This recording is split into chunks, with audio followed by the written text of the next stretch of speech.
Good evening. This is STV News. In Mihama Town, Fukuhi Prefecture held a resident briefing session on Kansai Electric Power's Mihama Nuclear Power Plant Unit 3, which aims to operate for more than 40 years for the first time in Japan.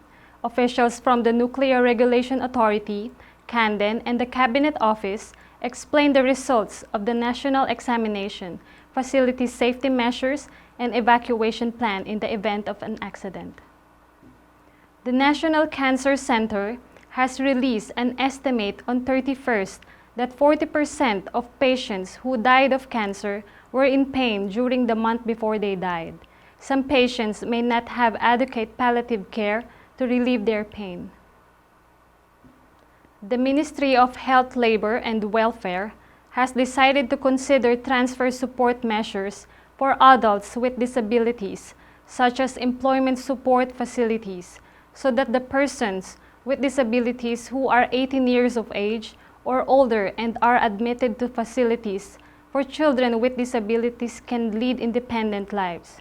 A council will be set up in December with local governments to discuss a framework that will allow for a smooth transition, and a conclusion will be reached next summer. Palantir Technologies, a U.S. company that provides big data analysis systems to government agencies and large corporations. It is said that the company's technology was used to locate the late Osama bin Laden, who is said to be the mastermind of the terrorist attack on the United States. Chief Cabinet Secretary Katsunobu Kato inspected a running experiment of an automatic delivery robot by Japan Post in Tokyo on the 31st. The government is aiming to realize an unmanned delivery service in light of the spread of the new coronavirus infection. After the inspection, Mr. Kato told reporters, "I would like to put it to practical use as soon as possible to prevent infectious diseases and improve productivity." Following the cancellation of the annual hot air balloon competition held in Saga City due to the effects of the new coronavirus, an unattended balloon event began in the city on the 31st. About 30 balloons that took off early in the morning brightly colored the autumn sky.